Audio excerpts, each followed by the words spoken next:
In the 1960s and 70s, when the hippies and backpackers started landing up in Goa, this foreign influx worried the locals big time, who wondered how it will change Goa irrevocably. Cut to 2024, with foreigners largely staying away in droves from Goa, the locals are again worried big time, wondering how it will change Goa irrevocably.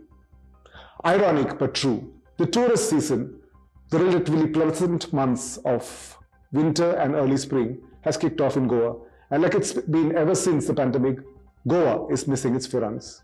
It is also dealing with overtourism, with its bars and beaches clogged. Contradictory, you might think. It's not. Let me explain. India's sunny state has a problem of plenty when it comes to tourists. Only it's a tourist crowd it needed after the lean couple of years of COVID and not the ones it wanted. The dramatic impact of COVID has seen Goa's familiar Western tourists being replaced by domestic tourists. The reason has been the shift in travel preferences since the pandemic. Indians are traveling more, while spike in tickets and hotels has seen Goa not being so affordable as it used to be for foreign tourists. Two of the biggest cohorts landing up in Goa were Russians and Israelis, the former in chartered flights, and they've both dwindled.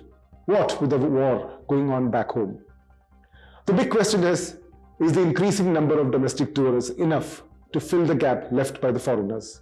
Goa cannot thrive as a tourist destination by itself.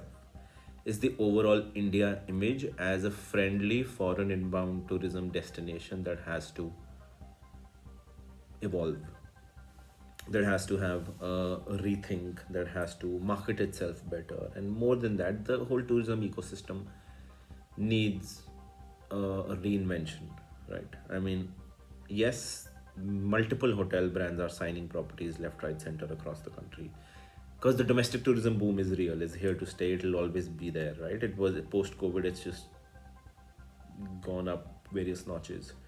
Although the domestic tourism as well, for us, let's say hotel owners in Goa, attracting domestic tourists, there are challenges, of course, right? I mean, even domestic tourists are wanting to travel outside a lot more to Thailand, Vietnam, Bali, etc., with really good connectivity, Sri Lanka as well.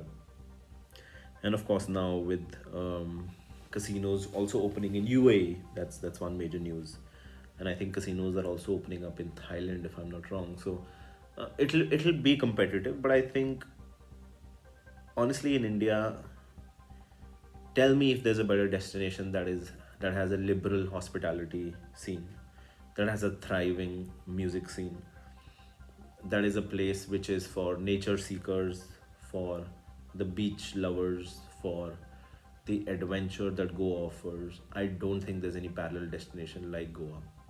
And also because of its Portuguese heritage, it creates that sense of wonder about the place. I think Goa's got that all, and I don't think there's any parallel that is as, yes, commercial, but at the same time as approachable, and great connectivity throughout the country. You can basically, from anywhere in India, you can fly and be in Goa in maximum 2.5 hours.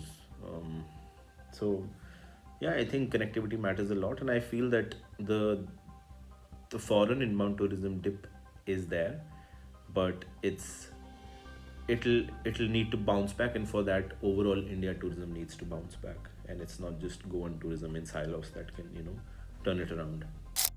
In numbers, they are more than ever before, though in value terms, domestic tourists spend less and stay for lesser period of time. And even as anyone from Goan locals to environmentalists warn, there is over-tourism, and there are worries being expressed even over the domestic tourists. With visa-free travel to nearby foreign destinations like Thailand and Bali that may just be cheaper than Goa, will the domestic tourists also give up on the sunny state soon enough? As such, many regulars have started complaining about Goa's overcrowded beaches, taxi mafia and their unregulated charges, and the increasing tariffs of Goa's hotels.